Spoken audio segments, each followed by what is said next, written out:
Cindy, let's finish up a strategic look at global trade. Just a big one for you to finish on.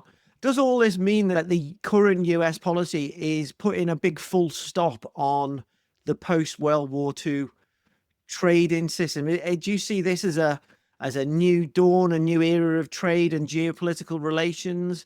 And if you do, or maybe you don't, maybe you just think it's total chaos and it might all come to an end at some point. The nightmare ends and we all wake up. But if you do, what does the future look like as we roll forward, and how should businesses prepare for it?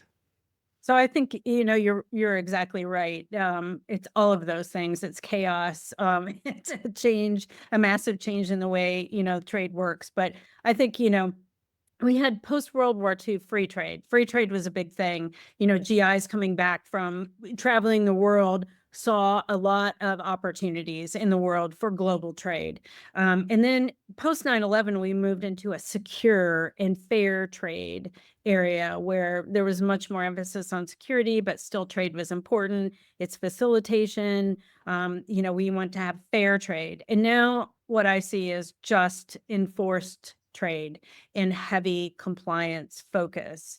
I think that we are moving into a new paradigm, at least for the next 4 years, and most likely even after that, because it's hard to adjust to something after 4 years rather quickly and draw back things that are rolled out, especially when a large portion of the country feel that it's justified. Now, that may change in the next, little less than 4 years, but we'll see.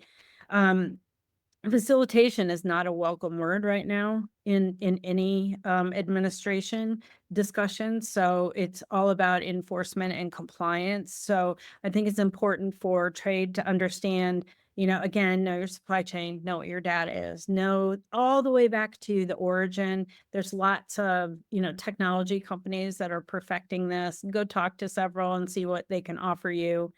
Develop options and plans, even if you don't carry them out. If, let's say you move that plant to India and in 3 years, India becomes the target. What happens then? Will you have regretted putting all your eggs in one basket again? So those kinds of future forward discussions and strategy sessions need to be had right now so that you know what your options are. Don't do anything rash immediately because you don't know where this administration is going next. If I owned a plant or a company, I would hesitate to just move everything.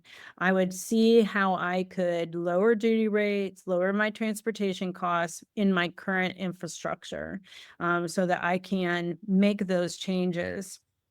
Focus on compliance. Absolutely.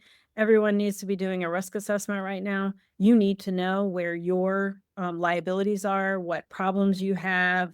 Do an internal audit of your processes and procedures, because I'm guaranteeing you the only area we are seeing increased staffing is in compliance at customs. So, they're going to look, you better look and know what you have before that.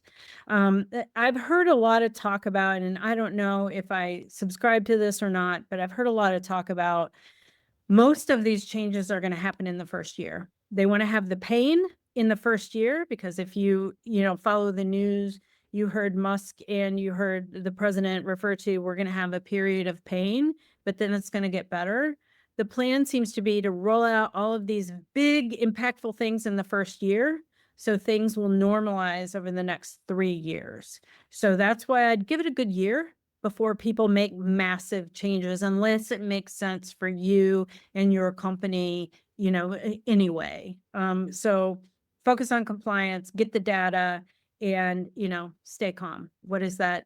The famous English saying, Just keep calm and carry on. yeah, stay calm and carry on for a year. Have a cup of tea and chill out for the next 10 months and then reassess.